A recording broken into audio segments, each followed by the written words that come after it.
Olá, eu sou o Vinícius, aluno do segundo D Informática, e hoje eu vim explicar a terceira questão da prova aqui, né? No caso aqui como trabalho, onde ele é uma questão que vai pedir o que aqui? Ele vai já te dar o salário, né? E ele diz o abono e também o valor do imposto. E eu vou explicar aqui como é que eu fiz cada passo, né? Aqui a gente está usando a linguagem Java, né? E certo, eu criei aqui um duplo salário, aí transformei para double, né? Para via teclado o usuário digitar o salário, né? Botei o JOption Pane, show input dialog, usuário digite salário. Terminado aqui, eu quis demonstrar aqui o valor do abono, que na questão diz que terá um abono de 5%. Então fiz o que? Eu criei uma variável aqui do tipo double, abono, igual ao salário, né, que o usuário vai digitar aqui, multiplicado por 0.05. Aí agora, para a gente fazer o cálculo desse abono, eu criei mais uma variável com tipo double, agora com salário com abono, que vai ser o nosso salário com o abono de 5%. Por isso vai ser o salário mais o abono. O abono é o que? É o salário multiplicado por 0.05. Certo?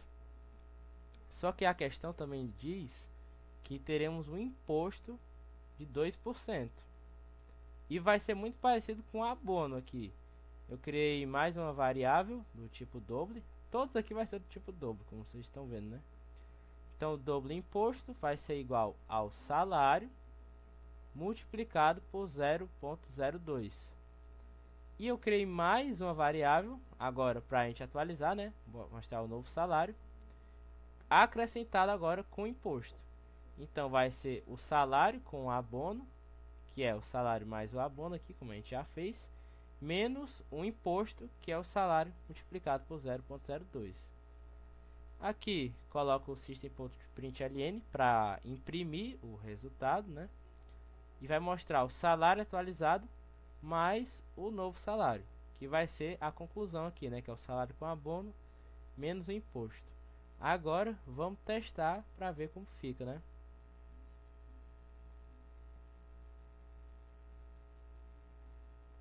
Testando aqui, vai pedir para eu digitar o salário. Deixa eu pensar no salário aqui. R$ 200. Recebe, eu coloquei aqui o mesmo do pé de meia. Pronto. Salário atualizado aqui, ó. 206.0. Esse 206 aqui foi com todas essas regras aqui. Foi com o abono junto com o imposto.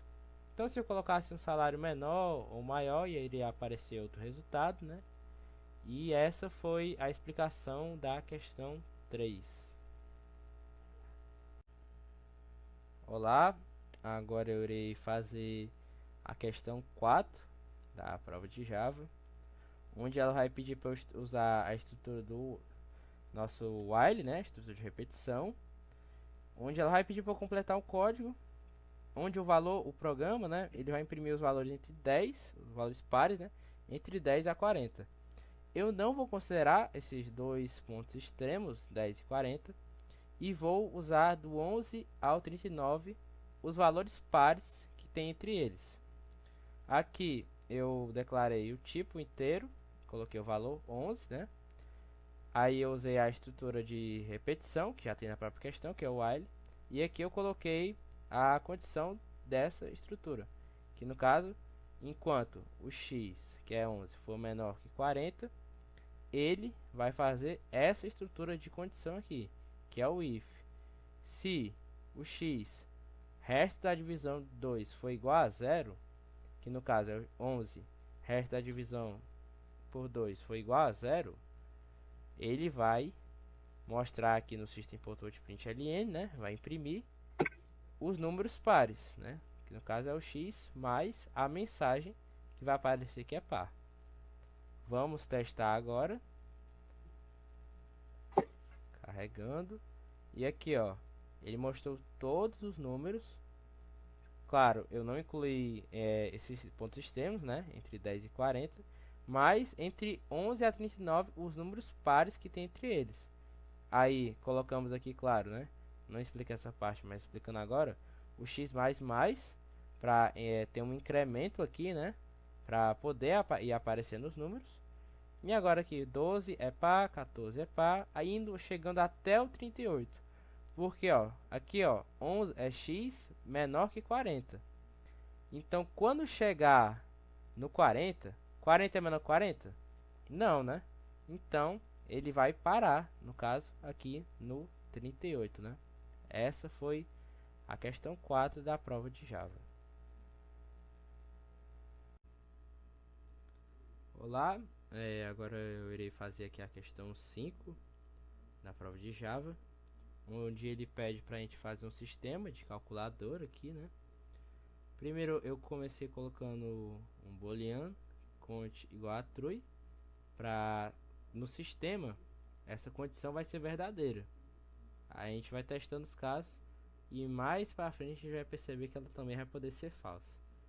Vamos colocar um do aqui, né? Usar o do while para esse while aqui ele fechar com count. Aí eu coloquei a variável do tipo inteiro, né? Transformei em inteiro aqui usando integers. Aí para o usuário poder escolher uma opção, né? Ele vai ter a opção 5 opções. A primeira vai ser somar, subtrair, multiplicar, dividir. Caso não seja nenhuma dessas, ele vai sair do sistema. Vão ser 5 opções. Aí eu coloquei dois tipos inteiros aqui, né? Int 1 e int 2, para o usuário digitar os dois valores que ele vai querer somar, subtrair, multiplicar, dividir. E agora eu coloquei mais um int para, né, soma, subtração, multiplicação e divisão ficarem do tipo inteiro. E aqui começa o switch opção. Fiz o caso 1, que vai ser a soma do tipo inteiro, N1 mais o N2, né? Os dois valores aqui que o usuário ainda vai digitar. Aí JOption pane, no o valor da soma vai ser mais essa soma aqui. Aí break para, né, parar o caso. Caso não tivesse o break, esse caso 1 ia rodar junto com esses casos aqui. Então, ficar organizado, né, no código tem que colocar o break. Aí a mesma coisa se repete. Caso 2, subtração, muda aqui o sinal, né? Aí continua a mesma estrutura, no valor da subtração, mais subtração. Caso 3, multiplicação. Caso 4, divisão. Agora no caso 5 é que o negócio fica interessante. Porque aqui a gente vai colocar que conte, que é a condição, vai ser falsa. Aqui é verdadeiro, né? Então se for falsa, não vai parar o sistema. No caso, o usuário vai poder sair do sistema. Coloquei um break aqui. Agora, se não for nenhum desses casos, o usuário não escolher nenhum desses casos, coloquei o default, que é basicamente um se não em português, né? Caso não seja nenhum desses, ele vai colocar a opção inválida, porque se não escolheu nenhum dos casos, então vai ser uma opção inválida. Aqui temos o while, conte, para finalizar, né? E agora vamos testar como é que vai ficar. Testando aqui, ó, vai ter opções, né? Primeiro, eu vou testar aqui somar. Vou colocar 40. E o segundo valor, 80. Valor da soma, 120. Iria a mesma coisa aqui, né? Subtrair, aparecer os resultados. Aí aqui, se eu escolhesse uma opção aqui, por exemplo, 5, sair. Que é sair, né? Aí eu vou colocar os dois valores, 20 e 20. Ele vai sair do sistema, porque nesse caso 5 aqui, ó, o conte vai ser falso. Agora, se vou testar aqui de novo, eu colocasse o número 6, que não está nenhum desses casos aqui, né, nenhuma dessas opções, posso colocar qualquer valor que ele vai aparecer a opção inválida. E é isso. Essa foi a questão 5 de Java. Olá, agora eu irei fazer a questão 6, prova de Java, né, o trabalho, finalmente a última, né, CH. Aí, aqui pede pra gente colocar o nome de 5 alunos, né, no vetor. É que eu utilizei dois for. No primeiro for, aparecer aqui para poder informar o nome do aluno e também colocar as variáveis e os tipos, né? As condições, basicamente. Temos aqui um string nome, né? Para virar vetor, eu coloquei new string, que vai armazenar 5 espaços, né? Que no caso serão os nomes. Dentro desse for aqui teremos o tipo inteiro i igual a 0, o i vai começar de 0. E enquanto esse aqui, ó, esse i aqui vai ser menor do que 5, ele vai incrementar usando i++, né? Aí aqui eu peguei o nome e botei dentro do nome o vetor, que é o i, né? Puxei o vetor, coloquei o JTownPane, deixa eu importar logo para ele informar o nome do aluno.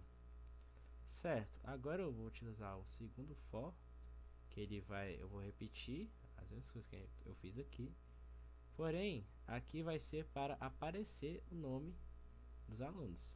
Coloquei a mesma condição aqui, o i++, e aqui eu acrescentar apenas JTownPane, deixa eu message dialog, para ele aparecer, né? Aqui ó, message para aparecer o nome dos alunos, né?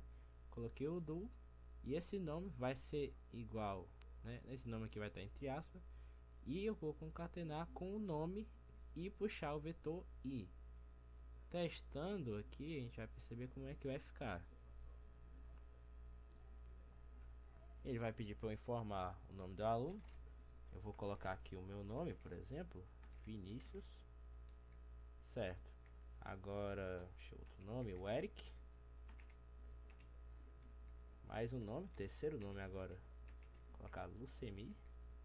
O quarto, seu nome do senhor, Carlos Henrique. Pronto. E o quinto, para finalizar, vamos colocar Ivanildo. Pronto, ele vai aparecer os 5 nomes aqui, ó. Nome Vinícius, nome do Eric, nome do Lucemi, nome do Carlos Henrique, nome do Ivanildo. Está aqui finalizado. Agora, depois de tanto tempo, finalizamos essa prova, esse trabalho. Muito obrigado. Que foi a prova, Vinícius. Que foi o aluno Vinícius, né? Concluindo o trabalho. Muito obrigado.